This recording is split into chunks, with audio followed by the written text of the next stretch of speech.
Friends. So as a kidney patient हमेशा हमें problem रहती है कि फूड में से पोटेशियम कंटेंट कैसे कम करें या उसका यूरिया कैसे कम करें। हम जो भी सब्जी या वेजिटेबल्स खरीदते हैं सो उसमें potassium and urea it's normal, right.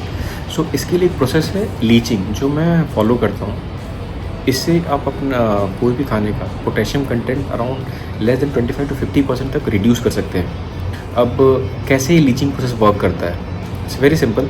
अब जो भी मेरी सब्जियां बनती है, सपोज एग्जांपल अगर मुझे आलू खाना है, आलू इज़ हाई पोटेशियम फूड, या स्वीट पोटैटो खाना है, तो उसको मैं कट करके, अगर जैसे मुझे रात में खाना है तो 2 hours मिनिमम 2 hours आपको रखना ही है, कट करके स्मॉल पीसेस में। उसको ध्यान रखना है कि आप जब कट करोगे तो आपको स्मॉल पीसेस में ही करना है, जिससे उसको लीचिंग का ज़्यादा टाइम मिले। और उसको गर्म पानी में डुबा के आपको छोड़ देना है ऑलमोस्ट 2 hours। अगर आप ज़्यादा रख रहे हो तो आपको पानी चेंज करना पड़ेगा। आप सेम पानी में उससे ज़्यादा नहीं रख सकते हो, अदरवाइज़ उसका वो इम्पैक्ट नहीं रहेगा।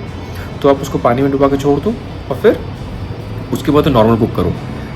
पानी में रखना है आपको ऐसे कि सपोज़ आपने 1 आलू लिया है, अगर 1 कप आलू है तो आपका पानी 3 to 4 कप होना चाहिए। उसमें 1:5 का रेशियो मेंटेन करना है। जो भी सब्जी आप रख रहे हो उसको 1 कप अगर आपकी सब्जी है एग्जांपल के लिए, तो 5 कप पानी होना चाहिए। आप उसको उसमें करके छोड़ दो और मिनिमम 2 hours तो आप किसी भी सब्जी को रखो, तो आप ड्रास्टिकली डिफरेंस देखोगे अपने रिपोर्ट्स में। क्योंकि अगर मेरी कोई भी सब्जियां बनती है, अगर कुछ भी सब्जी बन रही है, तो उसको मैं बिना लीचिंग के यूज़ नहीं करता हूँ। इवन चाहे पोटैटोज़ हो, ऑनियन हो, गार्लिक हो, एनीथिंग। इसमें 2 बेनिफिट होता है। फर्स्ट, एक मुझे पोटेशियम में हेल्प मिल जाता है। सेकेंडली, जो यूरिया कंटेंट होता है जिसमें पेस्टिसाइड्स होते हैं, क्योंकि आजकल सब्जियों में बहुत सारी चीज़ यूज़ होती हैं डिफरेंट जगह। सिर्फ कोल्ड वॉश से वो नहीं जाता है, सोक करने से उसके बहुत सारे जो भी उसमें गंदगी सब्जी निकल जाती है।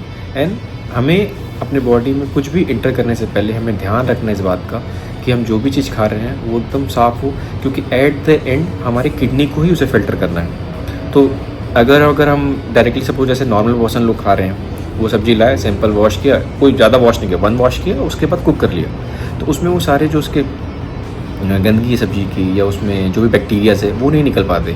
बट अगर आपको उनकी किडनी हेल्थी है, उनके साथ प्लस पॉइंट है, they can manage, they have their body immune power strong. But हमारे में वो ऑप्शन नहीं है। तो I generally for last 4-5 years I am following the same every day before. अगर मेरे मॉर्निंग की वेजिटेबल्स बन रहा है या नाइट में बन रहा है, तो वो 2 hours पहले वो वेजिटेबल पानी में जाएगा।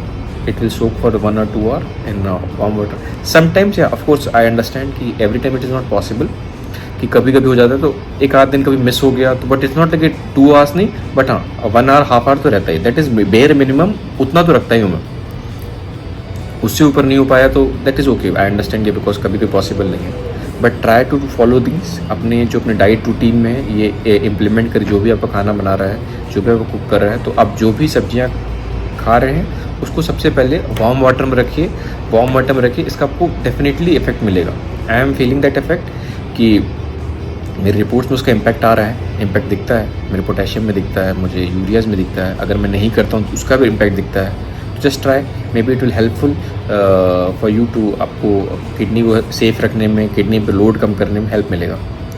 So just follow this, and अगर कुछ होगा आपको तो please share with me. Thank you.